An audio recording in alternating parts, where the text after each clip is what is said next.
અગર હું તમને એમ પૂછું કે અયોધ્યા ગર્ભગૃહનું તાળું સૌથી પહેલા કોણે ખોલ્યું હતું તો તમો કહેશો કે સરકારે ખોલાવ્યું હતું અથવા તો જજ સાહેબે હુકમ કરીને ખોલાવ્યું હતું, પણ હું તમને એમ કહું કે ના, એ તાળું સૌથી પહેલા એક કાળા વાંદરાએ ખોલાવ્યું હતું. તો અયોધ્યા રામ મંદિરની ઘણી બધી અનસુલઝી કહાની હું તમને વાકેફ કરવા જઈ રહ્યો છું, અને એક કહાની એક બંદરની છે.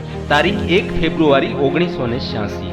જજ કૃષ્ણ મોહન પાંડે તાત્કાલિક તાલા ખોલો અને મંદિરની અંદર પૂજા કરવાનો ઓર્ડર આપવા વાળા જજની કહાની સાંભળી અને દિલ દિમાગ હલી જશે.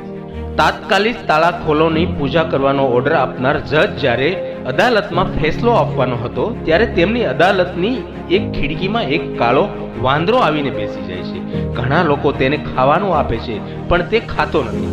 પછી અદાલતનો સમય પૂર્ણ થાય છે અને જજ સાહેબ જેવા ઘરે જાય છે ત્યારે તે વાંદરો તેમની ઘરની અલમારીમાં પણ એ જ વાંદરો બેઠો હોય છે, પણ જજ સાહેબ કંઈ ધ્યાનમાં લેતા નથી અને અવગણના કરી અને તે સૂઈ જાય છે.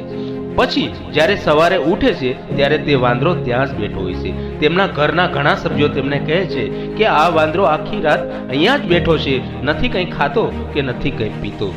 જજ સાહેબ પાછા બીજા દિવસે અદાલતમાં જાય છે અને કેસ ચાલુ થાય છે અને પાછો તે જ વાંદરો આવીને જજ સામેની ખિડકીમાં બેસી જાય છે.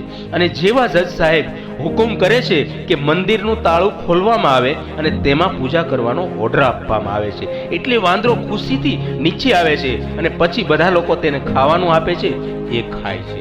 આ કહાની કોઈ મન ઘડિત નથી.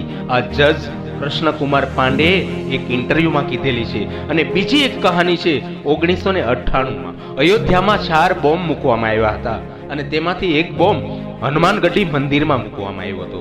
પોલીસ પરિશ્રમને જેવી ખબર પડે છે કે મંદિરની અંદર એક બોમ્બ છે અને પછી જેવા તે ડિફ્યુઝ કરવા જાય છે અને મંદિરની અંદર પરવે છે ત્યાં તો એક વાંદરો બેઠો બેઠો તે વાયરને તોડી નાખે છે.